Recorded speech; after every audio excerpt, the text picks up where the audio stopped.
It is probably about 8 p.m. Mike just got home. He's usually here about 7:30, but he was running a little late today, didn't get out of work on time. So now we're hooking up.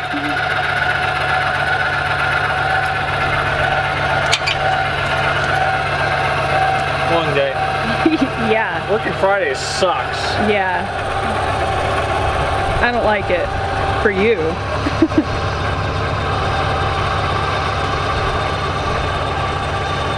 Probably in the low 60s right now.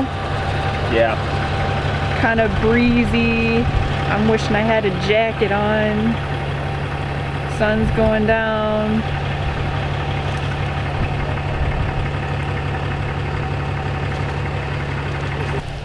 Gooey.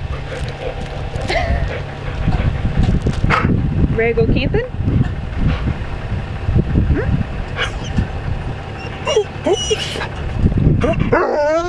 I know, you're super excited.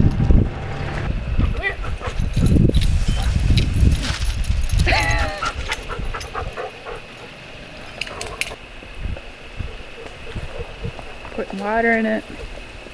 Campground we're going to does have water and electric hookups, but it is well water.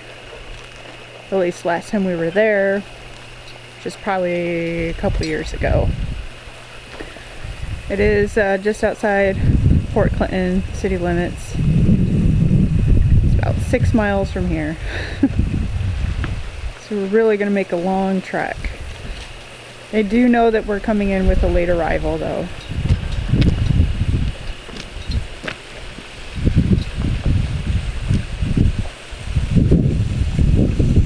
That little light actually does a good job. Yeah, it's pretty bright.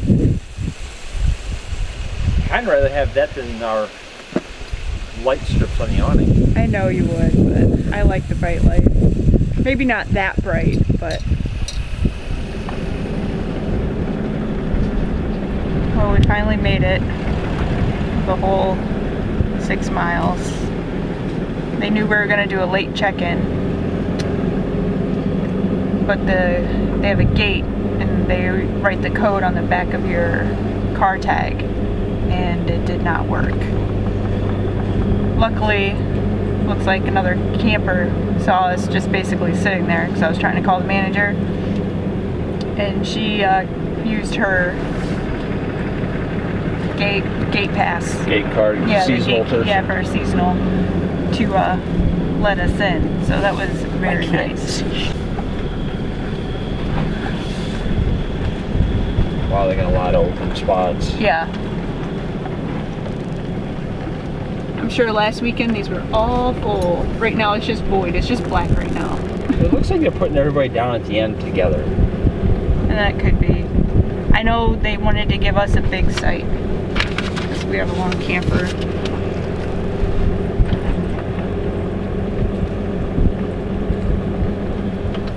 Well, we are setting up in the dark. So figured we get some video. I didn't get some before because I was trying to hold a flashlight so that we can back in and everything. Setting up at 9 p.m. Yeah. But that's the nice thing about this camper is you can complain about the bright lights all you want. They come in handy right now, don't they?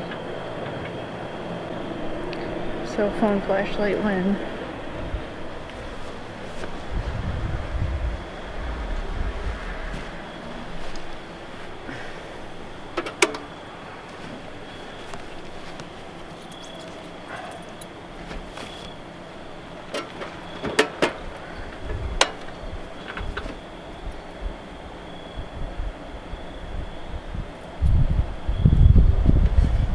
Should be on. A little light on the. Oh, that's on.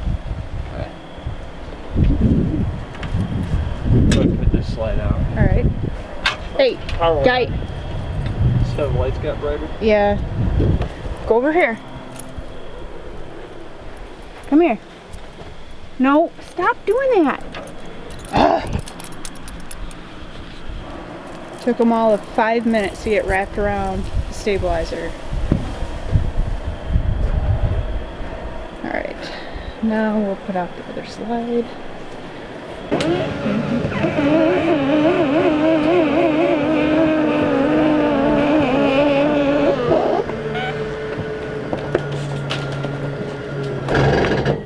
There we go. So, pretty much all set up.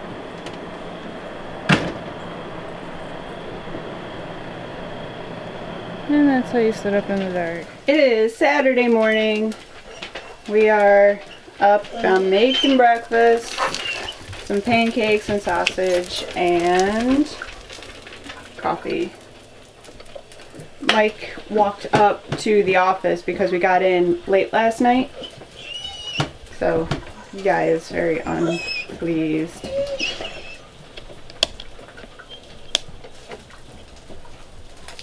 But he's gone and didn't take him with him. But he'll be right back. We had to go up there and pay, check in, basically that type of stuff. So, in the meantime, I'm making breakfast and he's doing that. And then we'll see what kind of trouble we can get ourselves into today. We're in the truck without the dogs. Where might we be heading? RV show. Because we have issues. Yeah, we didn't even really know this was coming up, but yeah, we didn't know this show was even going to happen until I think sometime yesterday someone shared it or something like that and I saw it. Seeing how we're so close to home, we know the area, so it's not like anything exciting. So we're gonna go check this out. It's around in Maumee, Ohio, in the I guess the little shopping center called Fallen Timbers. And we might meet up with my sister and brother-in-law for a drink. So it should be a good time. I'm actually wearing, you probably saw it, well you can't see it right now because I'm wearing a jacket, but get a picture of my new Wandering Wagner's apparel. We're all fancy. But we're gonna get some video of what this place looks like in the daytime. Since we came in and it was pitch dark out. and I can actually see things. This area over here to this left is where all the overnighters go. You can see it's very busy right now. Very hopping. There's probably 5 to 10 overnighters here this weekend, which is perfect for me because I don't like it when it's super crowded. And the campsites here for the overnight people really aren't that big. Right. As you can see, it's like literally 90% seasonal. It's all seasonal. And they definitely cater to the seasonals. But the thing is, like, none of the seasonals have full hookup. Yeah, they do not have full hookup here. They offer a weekly pump out, but they still make the seasonals pay for that. So it's still not even like, you know, a good deal. Because you're still having to pay for your tanks to get empty unless you want to buy a tote and then tote your black water up to the dump station. This campground is just convenient for us being that it's so close to home. Right. Where we'd rather come here than East Harbor. Yeah, East Harbor, it's okay. And this place is okay as well. Everyone loves East Harbor. If you're one of those people, leave a comment and let us know what exactly you love about East Harbor. Because, I mean, we do like the park. The park itself is nice, but the campground is, especially over in the sea area. It's overcrowded. It's very overcrowded. And they pack you in like sardines. And I've heard people actually say that they love East Harbor because you have big, spacious sites. And that's just something I don't understand. So, if you could, just give us some insight on that, if you are one of those people or you know someone. But day is pretty nice. It's probably mid-60s. My truck says 67. That just dropped 66. So it's, yeah, probably about mid-60s. A little breezy. The wind is cool, that's for sure. Yeah, I'm wearing long sleeves. Yeah, he's actually wearing his Joe Dell shirt that we picked up last weekend, making us all bummy. Sad, but we're already up to 163 main drive.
Hey everyone, it is now Saturday evening around 5:45 p.m. We are on the Ohio Turnpike heading back, and we had lunch with my sister and brother-in-law, and it was really fun. It was good. And then Red Robin. Yeah, we had Red Robin. And then the reason we went out there was because they were having a free outdoor camper show. And so we swung by there and walked around. They had a lot more units than we had both expected to see, and the weather was just beautiful. So a lot of people actually had shown up. And while we were there, it never fails, but we always find one that we just really like. So I'll let Mike tell you, which one did we like the best? A Class A, Jayco, Alante. And we looked at a Precept in the past, 35S, and we loved it. Absolutely loved it. Loved the Precept. The price on the Precept was about anywhere from $100,000 to about $110,000. Yeah. So we were just like, no. Right. It's just, we can't spend that much money on an RV. Yeah. So this Alante floor plan that we really liked, they're asking 83? Almost 83. 83,000. And I mean, the Precept is like their top of the line, and the Alante is like a step down. Right. But I mean, we loved it. We didn't expect to. It was very functional. There was so much freaking storage. It was incredible. Insane. It was insane, inside and out. Yeah, and outside. It was just crazy, the amount of outside storage. Like, there's 20 different compartments on the outside, where it could be like, okay, only camp chairs go in this compartment, and then only the dog stuff goes in this compartment. I mean, it would all be separated. It was just kind of crazy. Now, you know, $83,000, it's a lot of money. There's no way around it, it's a lot of money. But we did the math, it's cheaper than having our truck and our travel trailer. Right. So, I mean, at that point, if we went the Class A route, which we have only been considering because of my job situation and us wanting to be full-time, to where a Class A obviously makes the most sense. To where we could travel long distances. It's fully enclosed and livable in the winter, which is important because I would most likely be weld inspector and go do contract jobs or source inspection, receipt inspection, that type of work in the field, and might have to take and do an outage that ends up being in Minnesota in November, you know, so it'd be nice to have something that we could still live in the cold weather and not worry about it freezing up like a lot of travel trailers say, but then they have their dump valves exposed. They're not exactly winter ready. Our trailer has covered underbelly, supposedly insulated, but I know that thing will freeze up in a heartbeat. Yeah. I know it would. Yeah, so it is something to consider because obviously with the Class A we would not have this pickup truck. We would probably keep my car or trade it on something cheap like a Kia, just get anything that we can tow behind and use to put around town in, which you really don't need anything fancy for that. So that is something that we are considering when we do our full-time preps, basically, because who knows, in anywhere from 6 to 12 months that could be where we're at. So yeah, I don't think that we will be making the jump to a Class A anytime in the near future. Right, but it is nice to know what models we like, or if and when that time does come.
towing right now without weight distribution. I know. Blasphemy. Scary, scary. A lot of people have asked me on YouTube, why do you use weight distribution when you have such a big truck? Well, honestly, I think it makes the connection between the truck and the trailer more of a solid connection. Sturdy. Yeah, more sturdy. Helps with the bumps when the back end of the truck goes up and down. So I'm getting on a 4-lane highway. We're going to do 65 miles per hour. I'm going to see what the trailer does. So I had a subscriber ask me, have you tried it without weight distribution? Just to see how it pulls. Honestly, not with all of our stuff in it. I have not. So that's what we're doing now. So I'm about 60 miles per hour. 65 miles per hour. There is light crosswind, not much, but I mean, I don't know, it does all right if you ask me. So we're just gonna keep going here, see how it does. We'll take some 2-lane at 55 miles per hour the rest of the way home. Yeah, because we're only going to be on this 4-lane for, I don't know, a couple miles. A couple miles. Even with the wind, it's pretty good ride. Yeah. And the tongue weight capacity on my hitch, because I have a class 5 hitch, is 1,800 pounds. It does not specify whether or not that rating is with or without weight distribution. And RAM really does not clarify it either. They just say the limit is 1,800 pounds. How you get there is up to you. Apparently. Alright, so while we're doing this little run test, we are going to give our little closeout since we're literally just a couple miles away from home right now, and give our thoughts on Tall Timbers Campground, Port Clinton, Ohio. I've actually been staying there off and on since I was a child, with my family and whatnot. It's just a convenient place that's close to home. You know, when we were kids, we could still go there, and then if we had jobs, we could go to a job and then come back to the campground for a week stay, stuff like that. They do offer a lot of activities for family and kids, so if you're looking for activities, planned activities, then that place has got a lot to offer for you. They have a swimming pond. They don't have a pool or anything like that, but over the years they've really tried to keep it nice. So that is a plus for if you're into the ponds and stuff like that. I believe they do treat it somewhat, but obviously there's a lot of fish in there. In that same pond they offer the fishing, so they're not going to treat it very heavily because they're not going to kill off the fish inside. Mikey? If you're into airplanes, oh yeah, there's a pretty much constant stream of small planes. And a lot of old ones. Yeah, taking off and landing because the airport is like right across the street. So yeah. The planes that are coming over are really, really low. And while some people might not like that, might be annoying because they're camping, I don't know, I think it's kind of cool. Yeah, it seems like everyone thinks it's pretty cool, which it is. I mean, the airport that's right there is small, so you're not going to get like big jets or anything like that.